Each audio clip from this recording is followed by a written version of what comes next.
여러분 안녕하십니까? 오늘 또 하나님이 주시는 귀한 은혜와 평안이 저나 여러분 모두에게 가득하시기를 바랍니다. 오늘은요, 그 복음에 대한 말씀들을 이제 시작을 해 보려고 그러는데요. 여러분, 복음이 무엇일까요? 복음에 대해서는 여러 가지 많은 정의가 있지만 크게 보면 하나님 나라에 대한 이야기가 복음이고요. 또 하나는 주님이신 예수 그리스도에 관한 모든 내용들이 이것이 복음입니다. 그래서 하나님께서 이 세상을 어떻게 창조하시고 어떻게 섭리하시고 어떻게 운행하시는가 라고 하는 것을 아는 것이 중요하고요. 또 하나는 우리 주님이신 예수 그리스도에 대해서 아는 것이 중요합니다. 그래야 복음에 대한 것들을 제대로 이해할 수가 있는 것이지요. 예수 그리스도의 생애에 대한 그런 얘기를 하려고 하면 맨 처음에 무엇에서부터 시작을 해야 될까요? 예수님의 탄생에서부터 시작을 해야 되죠. 예수님의 탄생, 예수님의 성장, 그리고 예수님의 세례와 사역, 그리고 예수님의 십자가, 그리고 예수님의 부활, 승천, 그리고 재림, 이 모든 내용들이 예수님의 삶에서 우리에게 보여주신 복음인 것이거든요. 이 복음을 가리켜서 사도 바울은 로마서 1장 16절에 있는 말씀을 통해서 이 하나님의 복음은 모든 사람을 구원하는 하나님의 능력이라고 말씀을 했어요. 그러니까 이제 우리가 이 복음을 알게 되면 이 복음에 대해서 깨닫게 되고 복음을 믿게 되면 우리 안에 구원의 역사를 이루어가게 되어 있습니다. 그래서 우리는요, 예수님에 대해서 할 때 예수님의 어떤 가르침만 안다든지 무슨 예수님의 어떤 병 고치는 사역이나 뭐 귀신을 쫓아내는 사역이라든지 이런 것만 아는 것이 아니라 예수님의 탄생에서부터 정확하게 우리가 이해할 수 있어야 됩니다. 그래서 지금 이 시간에는요, 특별히 예수님께서 태어나신 처녀 탄생이라고 하는 그런 제목으로 말씀을 드려보도록 하겠습니다. 예수님의 탄생에 대한 그러한 얘기를 할 때요, 많은 사람들이 그걸 잘 이해를 못하는 그러한 경우들이 있죠. 왜냐하면 예수님께서 처녀인 마리아의 몸에서 태어났다라고 할 때 어떻게 사람이 처녀의 몸에서 태어날 수 있느냐라고 하는 것에 대해서 의문을 품고, 그래서 젊은 여자에 의해서 예수님이 태어났다, 뭐 이런 식으로 이해를 하려고 하는 그런 사람들이 있어요. 근데 여기에는요, 굉장히 위험한 것이 하나가 있습니다. 복음을 약화시키는 것이 있어요. 왜 그러냐 그러면 예수님께서 처녀의 몸에서 탄생하시지 않고 한 젊은 여인의 몸에서 태어났다라고 이렇게 얘기를 하면요, 거기에는 예수님의 속죄의 사건 자체가 부인될 그런 위험성이 있는 것이거든요. 그래서 예수님의 속죄의 사건이라고 하는 것은 죄가 없으신 분이 십자가에서 죽으셨기 때문에 그 보혈로 우리가 구원을 받았다, 그런 말씀인데, 그런 내용이요, 그것이 부인될 그런 가능성이 있는 거예요. 왜냐하면 예수님께서 처녀의 몸에서 태어나지 않았다라고 하면 예수님 자신이 아담의 어떤 죄의 속성을 가지고 이 땅에 태어나신 분이 되기 때문에, 그러면 예수님께서 십자가에 죽으셨을 때 죄가 없는 분이 죽었다 이렇게 말할 수가 없는 것이거든요. 그래서 처녀 탄생에 대한 이야기를 우리가 분명하게 이해를 하고, 왜 성경에서 예수님은 처녀의 몸에서 태어났다고 말씀하시는가 라고 하는 것을 확실하게 알아야 됩니다. 이것은 무슨 생물학적인 얘기가 아니에요. 생물학적으로 남자와 여자를 만나서 그렇게 해서 아이가 태어났다, 그런 내용이 아닙니다. 처녀 탄생이라고 하는 것은 하나님의 영원한 구원의 역사 경륜 속에서 창세 때로부터 계획되어진 일이 한 처녀였던 마리아를 통해서 그렇게 태어났다, 그런 말씀이거든요. 이 마리아를 통해서 태어난 처녀 탄생에 관한 말씀은 성경을 보면 마태복음하고 누가복음에 상세하게 그 기록이 나와 있는데, 특별히 이 누가복음은 그 기록한 누가가 의사잖아요. 그러니까 의사라고 하는 사람은 생물학적인 것을 우선하는 사람입니다. 그런데도 그가 아주 상세하게 예수님의 처녀 탄생에 대한 그러한 이야기를 하고 있는 것은 예수님께서 그렇게 태어나셨다고 하는 것이 바로 속죄를 이루는 그러한 사건의 첫 출발점, 우리 인간을 구원하는 그 구원 사건의 첫 출발점이 되기 때문에 그렇게 그 내용을 상세하게 기록하고 있는 것입니다. 자, 누가복음에 있는 그러한 말씀을 보면은요, 가브리엘 천사가 마리아를 찾아왔잖아요.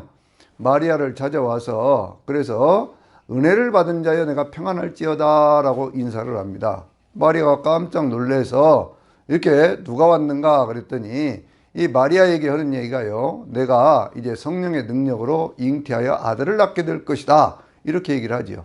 마리아가 뭐라고 얘기를 합니까? 아니, 나는 처녀의 몸이고 남자를 알지 못하는데 어떻게 아이를 낳을 수가 있습니까? 라고 이렇게 얘기를 합니다.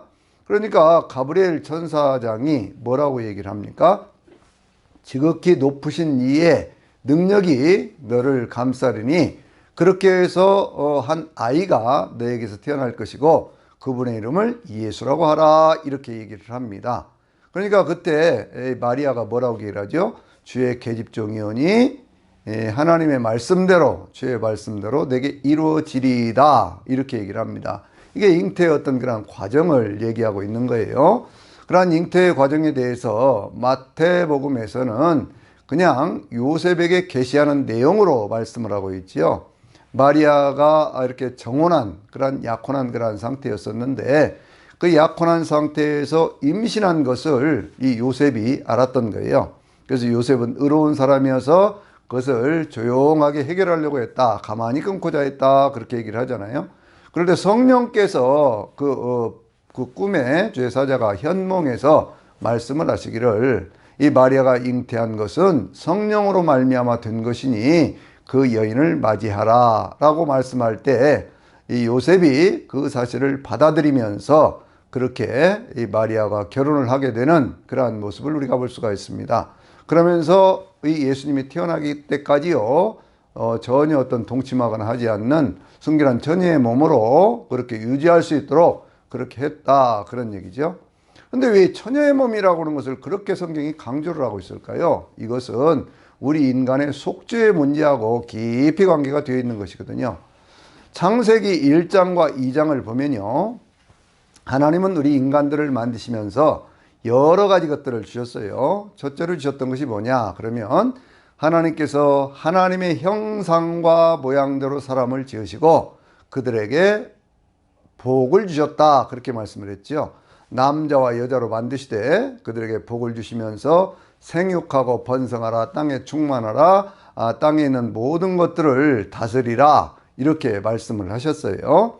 인간이라고는 그러한 존재는 하나님께로부터 창조된 그러한 존재이고 하나님의 복을 받아서 인생을 살 수 있도록 그렇게 되어진 그러한 존재지요. 그리고 이 인간이라고는 그러한 존재는 어떤 존재냐 그랬더니 창세기 2장 7절에 있는 말씀을 보면요, 하나님께서 흙으로 사람을 지으시고 그 코에 생기를 불어넣으시니 생명이 되었다, 그렇게 말씀하고 있잖아요. 그런데 이 말씀을 좀 더 풀어서 얘기를 한다고 하면 세상에 있는 모든 물질적인 요소가 우리 인간의 몸 안에 있어요. 그런데 그 코에 하나님의 생기, 생명의 호흡이 들어간 겁니다. 그러니까 우리는 살아있는 동안 숨을 쉬며 살게 되어 있는데 이 숨 쉬며 사는 모든 것들이 하나님의 은혜라고 하는 것이죠. 하나님의 숨, 생기, 생명의 그 호흡이 우리 안에 들어오면서 우리는 정신이 깨어나게 되고 이렇게 말도 하게 되고 행동을 할 수 있는 사람다운 사람이 비로소 되어진 것이죠.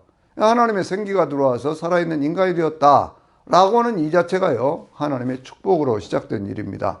자, 하나님께서 사람들을 하나님의 형상과 모양으로 만드시고 그 코에 생기를 불어넣어 주셔서 살아있는 사람이 될 수 있도록 어떤 정신이 깨어있고 영적인 분별력을 가진 그러한 존재로 만들어 주셨을 뿐만 아니라 사람들을 어디에 살게 하셨어요? 에덴에 살게 하셨습니다. 행복한 그 동산에 살게 하셨다, 그 말씀이죠. 그러니까 인간은 처음부터 하나님께서 만드셨을 때 행복하게 살도록 지어진 그러한 존재죠. 이 행복하게 살도록 만들어진 그러한 존재들에게 하나님께서 특별히 남자와 여자를 같이 만드셨어요. 남자 혼자 있는 것이 별로 좋아 보이지 않는다, 그렇게 말씀하시면서 내가 돕는 배필을 너에게 만들어 주겠다고 말씀을 하시고, 남자와 여자를 함께 만드셔서 서로를 돕고 서로를 위로하고 서로를 격려하고 서로의 부족한 것들을 서로 채워주면서 그렇게 함께 한 공동체를 이루어서 살 수 있도록 그렇게 만들어 준 것이 하나님께서 인간을 창조하신 그 이야기예요. 그래서 이 누가복음 3장에도 보면요, 예수님의 족보에 대한 그러한 얘기를 하면서 요셉에서부터 쭉 위로 올라가 가지고 맨 위에 가서 보면 아담, 그리고 그 이유는 하나님이다, 이렇게 말씀을 하고 있거든요. 그러니까 모든 인간이라고 하는 존재는 하나님에 의해서 창조된 존재이고, 하나님께서 숨을 주어서 살게 만들어 주신 그러한 존재이고, 행복하게 살게 만들어 주신 존재이고, 하나의 공동체를 이루어서 살 수 있도록 만들어 준 그러한 존재입니다. 그런데요, 우리 인간의 어떤 그런 삶 속에 거기에 누가 찾아왔느냐? 에덴 동산에 사단이라고 하는 그러한 존재가 찾아왔지요. 뱀의 모습으로 찾아왔습니다. 그래서 이 사단에 대해서 얘기를 할 때는요, 엔용, 에뱀, 마귀, 사탄, 우리가 그렇게 얘기를 하는 것이거든요. 그런데 이 사단이라고 하는 존재는 어떤 존재냐?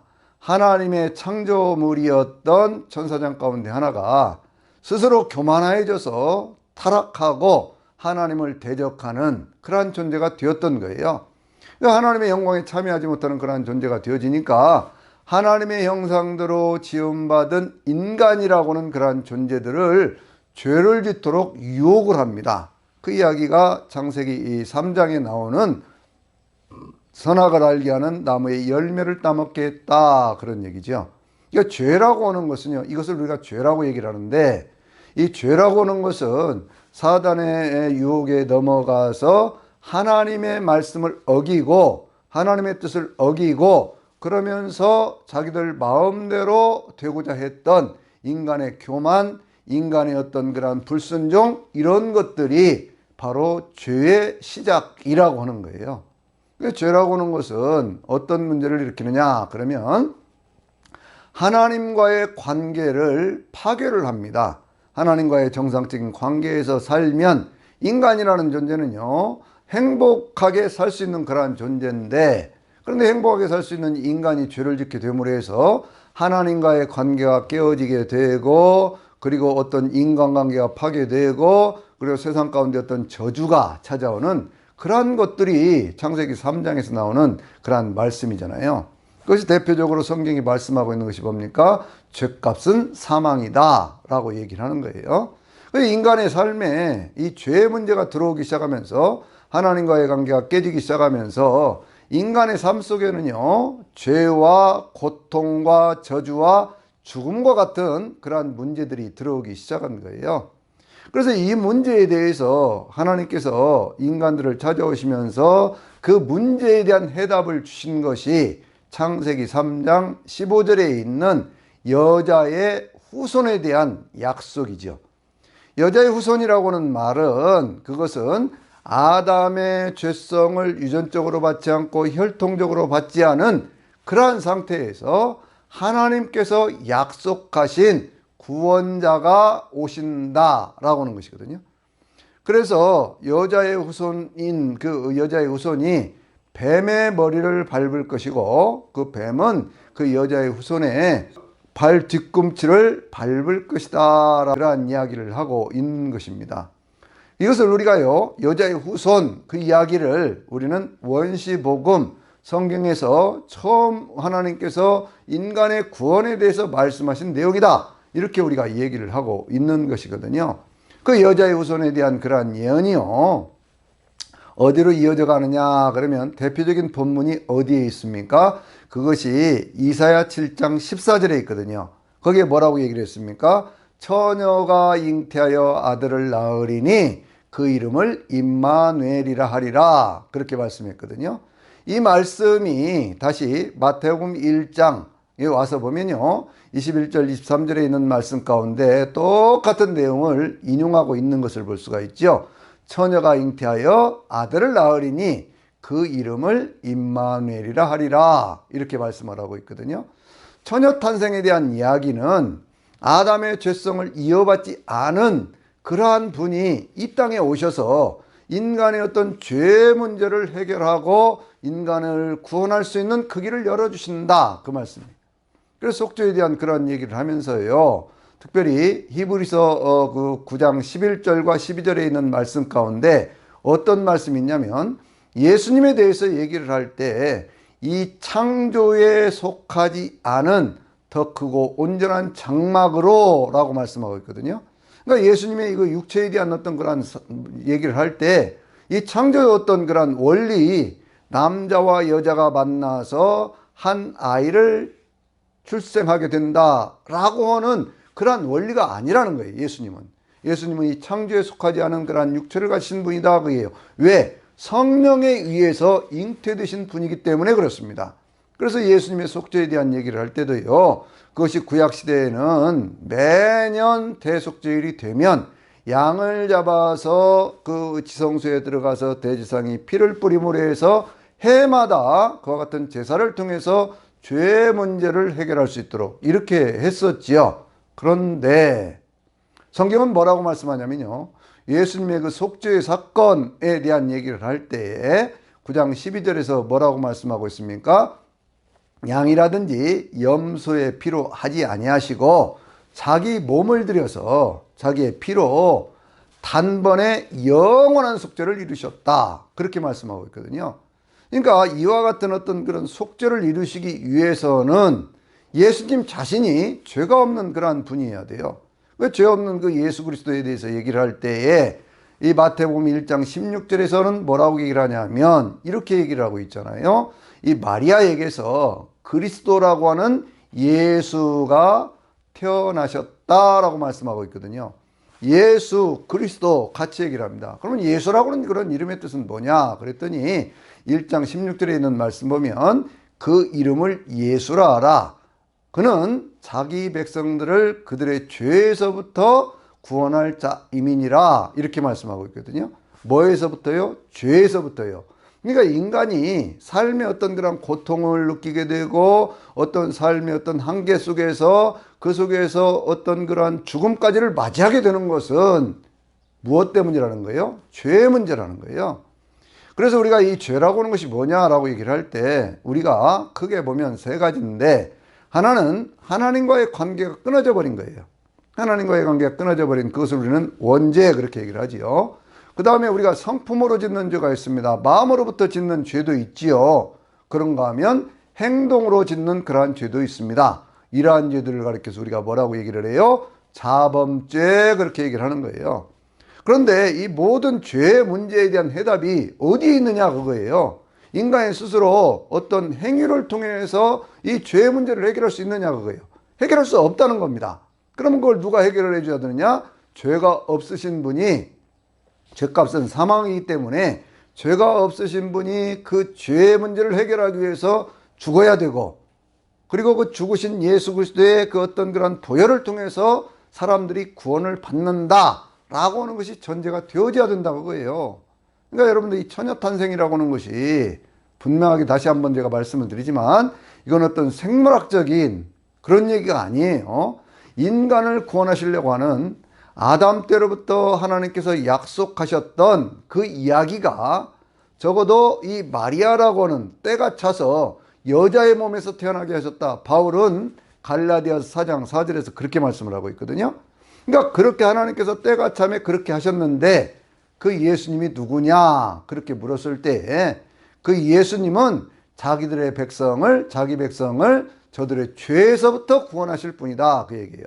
그럼 그 그리스도라는 그러한 이름의 뜻은 무엇일까요? 그것은 이제 구약시대의 메시아라고 하는 그러한 그 단어를, 그것이 헬라어로 이렇게 번역이 되면서 그리스도 이렇게 번역이 되어졌는데, 거기에는 왕으로서의 어떤 역사, 선지자로서의 어떤 그러한 역사, 제사장으로서 어떤 그런 역사, 이런 것들을 이루시는 분이다. 기름 부음을 받아서 그것을 이루시는 분이다. 그런 뜻인데, 그것은 한마디로 얘기를 하면 무슨 얘기냐 그러면 우리 인간의 삶에 있는 모든 문제를 해결해 주시는 분이다. 그런 얘기예요.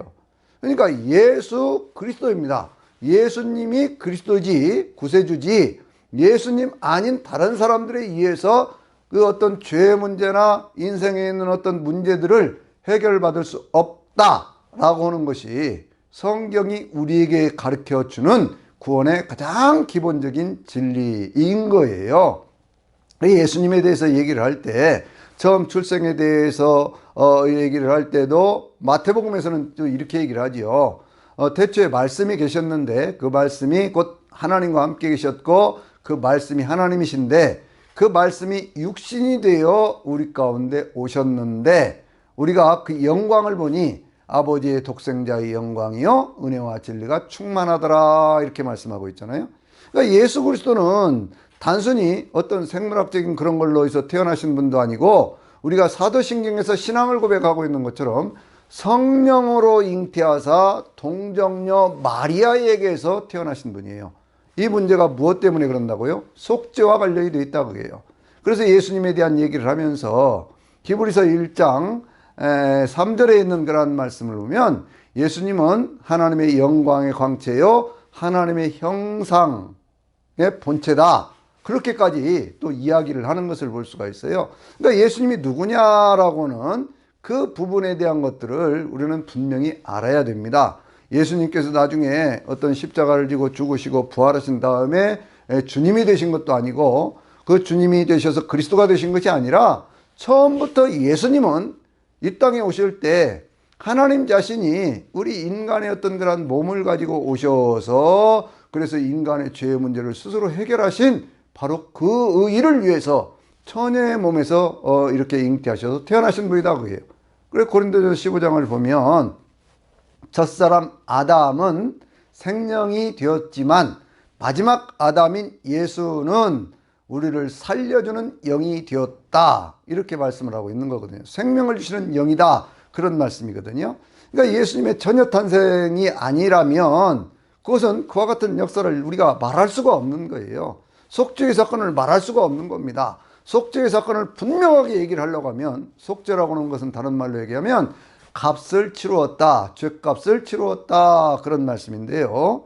그 죄값을 치르는 그러한 사건에 대해서 처녀의 몸에서 태어나신 예수님이기 때문에 우리는 그런 얘기를 할 수가 있는 것이지, 처녀의 몸에서 태어나지 않았다면 우리는 그런 얘기를 할 수가 없는 것이거든요. 예수님의 십자가를 우리가 묵상을 해보면요, 예수님의 십자가를 이렇게 지시기 전에 주님께서는 모든 내가 율법을 폐하러 온 것이 아니라 모든 율법을 완성하러 왔다, 그렇게 말씀을 하셨죠. 그래서 사람들이 와서 물어봤습니다. 율법이 무엇입니까? 그랬더니 주님이 이런 대답을 하셨어요. 내가 마음을 다하고 뜻을 다하고 성품을 다하고 힘을 다해서 주 너의 하나님을 사랑하고 내 이웃을 내 몸과 같이 사랑하라. 이것이 율법이고 선자들이 가르쳐 준 것이다, 이렇게 말씀을 하셨잖아요. 그러니까 십자가를 우리가 바라보면요, 십자가 안에서 예수님은 온전히 하나님을 사랑하시는 그러한 모습을 우리에게 보여주고 있잖아요. 겟세마네 동산에서 기도하실 때 뭐라고 기도하셨습니까? 십자가를 앞에 놓고 기도하실 때 아버지 이 잔을 내게서 옮겨주시옵소서, 그러나 내 뜻대로 마옵시고 아버지의 뜻대로 하옵소서 하고 기도를 하셨어요.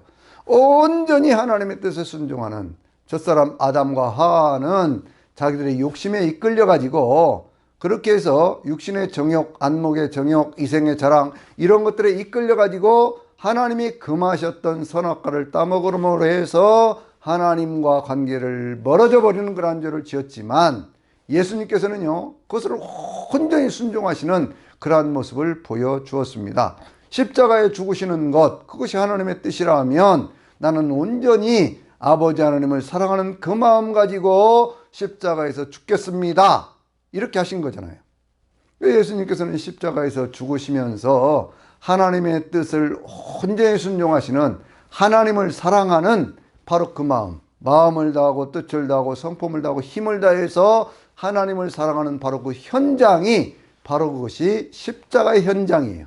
그러면 예수님께서는요, 그렇게 하나님만 사랑하는 모습을 보여줬습니까? 인간을 사랑하는 그런 모습도 똑같이 보여주셨죠. 내 이웃을 내 몸같이 사랑하라고 하셨는데, 그 말씀 속에서요, 예수님께서 맨 처음에 하신 말씀이 뭐예요? 7가지 말씀을 하셨는데, 그 7가지 말씀 가운데 맨 처음이 무엇입니까? 아버지, 저들을 용서해 주시옵소서. 저들이 자기들이 하는 것이 무엇인가를 알지 못합니다. 용서에 대한 말씀을 하시잖아요. 이웃에 대한 사랑이라고 하는 것은요, 그것은 단순히 어떤 그런 삶을 어떤 그런 자비를 행하고 하는 어떤 그런 것들을 넘어서는 바로 그 용서라고 하는, 예수님을 십자가에 못 박은 사람들까지 사랑하는 바로 그 모습을 우리에게 보여주고 있습니다. 예수님의 십자가는요, 그래서 우리의 삶에 어떤 그런 소망을 주는 거예요. 내 인생의 모든 죄의 문제를 지고 십자가에 죽으시면서까지 우리를 용서하시는 바로 그 주님, 바로 그 주님을 바라볼 수 있게 되는 것이죠. 거기에 주님께서는요, 또 마지막까지 한 영혼이라도 더 구원하시는 바로 그 모습을 보여주잖아요. 예수님 좌우편에 있던 그런 강도 가운데 한 사람이 이렇게 얘기를 하지 않습니까? 당신의 나라가 임할 때에 나를 기억해 주시옵소서. 그때 예수님 뭐라고 말씀하셨어요? 내가 오늘 나와 함께 낙원에 있으리라, 그렇게 말씀을 하셨지요. 또 자기의 어머니를 사랑하는 제자 요한에게 부탁하는 그러한 모습도 보여주고 있습니다. 보라, 내 어머니다. 그러니까 예수님께서는요, 십자가에서 우리에게 보여주신 그것이 뭐냐면 하나님을 온전히 사랑하는, 그리고 이웃을 사랑하는 그러한 율법을 완성하시는 그러한 모습을 보여주신 거예요. 그런데 율법을 어떻게 해서 완성하셨다고요? 처녀의 몸에서 태어나서 죄 없는 몸으로 오신 분이 죄가 있는 인간들을 대신해서 대표로 십자가에서 죽으셨기 때문에 그런 거예요.